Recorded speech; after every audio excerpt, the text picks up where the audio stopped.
Dans votre salon, devant votre écran, dans un bus devant l'écran de votre smartphone, où que vous soyez, quoi que vous fassiez, soyez les bienvenus. Nous sommes ici sur le salon SME, salon des entreprises au sens très large, des micro-entrepreneurs, des start-upers, des chefs d'entreprise, des repreneurs d'entreprise sont là également. Ils sont 10 000 ici réunis à Paris pour échanger, pour partager, pour rencontrer ce dont ils ont besoin au quotidien et puis rencontrer quelques géants, ceux qui ont commencé comme eux dans un garage et qui aujourd'hui ont monté, c'est le moins qu'on puisse dire, de belles entreprises. C'est le cas de Microsoft. Messieurs, bonjour. Alors, Bonjour. Jérôme Barrier, vous êtes directeur de la division PME Entreprise Microsoft. En gros, vous vous occupez de toutes les entreprises qui ne sont pas des multinationales. J'ai résumé à peu près. C'est exactement ça. On part de la start-up, la TPE, PME et les ETI françaises. Tout à fait. Et alors, plus particulièrement devant vous, Thomas Coustenoble, alors vous vous occupez principalement des PME. Voilà, des entrepreneurs, des PME. Qu'est-ce que... Alors, Microsoft, on a aujourd'hui tous l'image d'Épinal, de la multinationale américaine très lointaine qu'on voit dans nos écrans de télé. Enfin, le storytelling est sublime, mais je suis un jeune entrepreneur. Je suis au fin fond de la Creuse.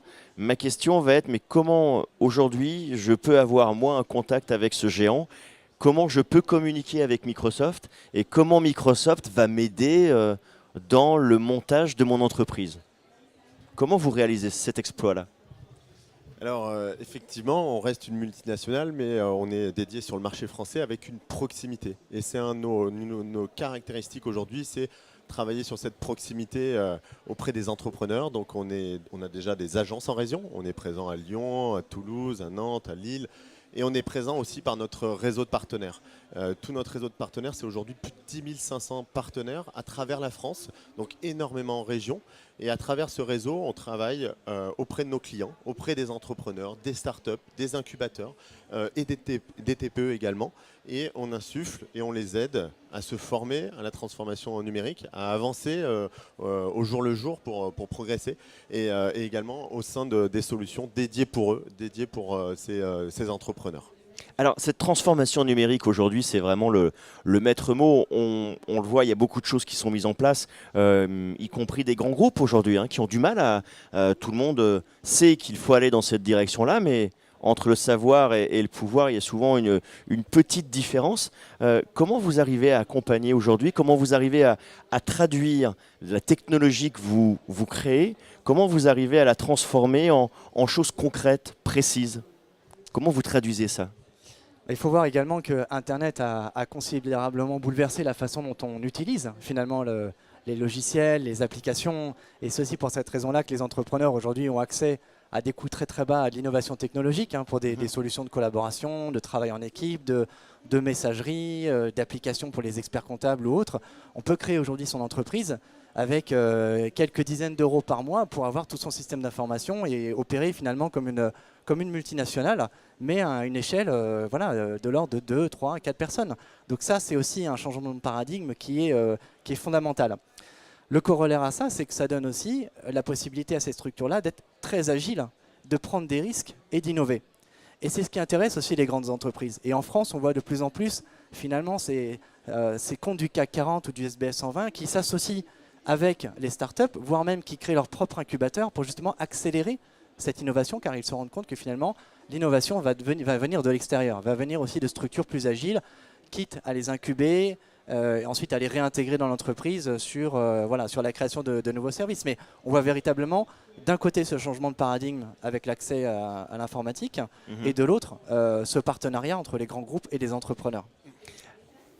Pour compléter, pour être très concret, on va dire aujourd'hui, dans tous les moments de vie d'un entrepreneur, on va essayer d'être présent pour l'accompagner. On va prendre la création. Il a besoin de créer son entreprise. Il aura besoin d'une adresse mail. Il aura besoin d'héberger son site internet potentiellement. On sera là, on pourra l'accompagner à ce moment-là. Au moment du financement, monter son business plan, avoir des données financières, des modèles financiers et construire des belles présentations, on sera là, on sera présent pour l'accompagner. Au moment de recruter également, LinkedIn aujourd'hui permet de l'accompagner au day-to-day pour poster des annonces et trouver des bons profils. Pour la collaboration, pour améliorer, augmenter son cycle de vente, ses commerciaux. Donc dans tous ces moments, on va avoir des services qui vont être proposés par nos partenaires ou par Microsoft en direct. Alors, une autre particularité chez Microsoft, c'est aussi l'organisation interne. Et notamment cette possibilité finalement que laisse l'entreprise, précisément à vous Thomas, d'exister également en tant qu'entrepreneur. Vous avez créé deux structures, dont notamment Commit et Happytech. Expliquez-nous un petit peu, alors déjà, comment c'est possible? Comment aujourd'hui on peut imaginer qu'un grand groupe vous dise à vous, qui est un des managers de l'entreprise, ben oui, vous pouvez aussi être entrepreneur. Expliquez-nous un peu ce qu'est Commit et Happytech. Commit, on parle de rencontres, on parle de réseaux au sein d'une entreprise ou d'un club de sport. Voilà. En fait, ce qu'il faut voir, c'est qu'avant même, moi j'ai toujours grandi dans une famille d'entrepreneurs. Mon grand-père était entrepreneur, mon père était un entrepreneur dans une grande structure. Ici, il a fait de l'intrapreneuriat. Et j'ai toujours vécu et grandi avec ça. Et quand je suis arrivé chez Microsoft il y a 3 ans et demi, j'ai rencontré des personnes qui venaient d'horizons très très très différents. Et ça, c'est une grande richesse pour une entreprise comme Microsoft qui se réinvente en permanence. Il faut qu'on travaille cette humilité, cette culture de l'apprentissage permanent. On est sur des marchés qui mutent en permanence. Et donc, il faut faire évoluer notre offre. Il faut faire évoluer notre organisation, il faut faire évoluer nos compétences. Et ce que j'ai trouvé très intéressant finalement, c'est cette soif d'apprendre que l'on retrouve finalement chez beaucoup d'employés de Microsoft qui viennent de création d'entreprise. Donc ça, c'était une grande richesse. Et quand vous baignez dans cet environnement, il y a un moment où vous avez envie d'y aller aussi. Et donc du coup, j'ai eu l'opportunité effectivement en parallèle d'investir et d'accompagner une start-up qui s'appelle Commit, depuis sa création jusqu'à son incubation et plus récemment. Quelques mots sur Commit pour présenter. C'est une application en fait qui utilise donc la technologie de Microsoft, notamment l'intelligence artificielle, pour mettre en relation des employés qui sont de divisions différentes. Donc par exemple, vous dites mardi prochain, j'aimerais aller faire du sport, je suis disponible entre midi et 14 h et l'algorithme, sur la base des profils d'autres employés, vous trouve les personnes et vous réserve l'activité. Donc c'est le meilleur finalement de ce qu'on va retrouver dans l'automatisation un peu avec Uber, mais appliqué finalement à la création de liens sociaux dans l'entreprise. Et on sait que c'est très important parce que pour recruter aujourd'hui des talents et les garder, il faut qu'on soit en mesure de les accompagner, de créer ce lien social dans l'organisation. C'est-à-dire que je comprenne bien, j'avais auparavant Facebook où je créais mon rendez-vous et les gens venaient vers moi pour s'abonner et dire je vais participer à votre événement. Votre application vous propose automatiquement des personnes avec lesquelles je vais pouvoir prendre contact pour dire tiens, j'ai vu que tu serais disponible à ce moment-là, est-ce que tu veux venir faire du sport avec moi? Exactement. Et ce qui était très intéressant finalement à l'époque où je m'occupais de la plateforme de cloud Microsoft Azure, c'était finalement de pouvoir mettre en application à travers l'accompagnement d'une start-up la plateforme dont j'avais la responsabilité. Et ce qui est intéressant, c'est de voir à quel point finalement l'intelligence artificielle que propose Microsoft peut être embarquée dans des processus et des applications de tous les jours, dans les RH, dans la finance, dans le marketing, etc. etc. Et tout le nouveau modèle finalement de Microsoft s'appuie sur l'usage et s'appuie sur le fait qu'on va pouvoir apporter cette intelligence à des éditeurs de logiciels, à des startups qui ont besoin finalement de développer, d'innover avec une plateforme industrielle qui est celle de Microsoft. D'ailleurs, on le voit, il y a une nouvelle publicité Microsoft qui a démarré, je crois, hier ou avant-hier sur les écrans et qui met en avant justement des applications très concrètes, notamment de l'intelligence artificielle et dans des secteurs également humanitaires. Donc là, on est vraiment dans des choses très concrètes. Dernière question, Jérôme Barrier. Vous avez en face de vous un entrepreneur, quelqu'un qui a pour idée de monter son entreprise. Quelle est la première chose que vous allez lui dire pour qu'il puisse être sûr de bien utiliser la puissance de l'univers Microsoft? Quelle est la première chose à faire? La première chose, c'est de prendre contact avec nous. On est là dès le démarrage. Alors comment je prends contact avec Microsoft? Parce que si j'envoie un mail aux États-Unis, je ne suis pas certain qu'ils reviennent.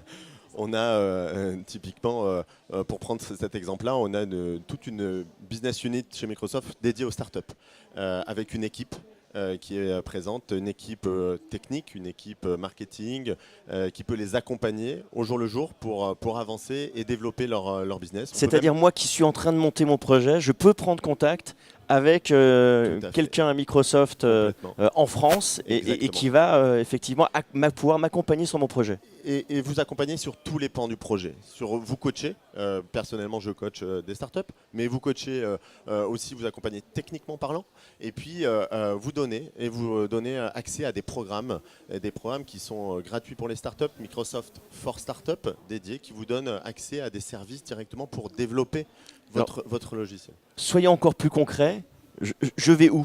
Je vais où pour prendre contact avec...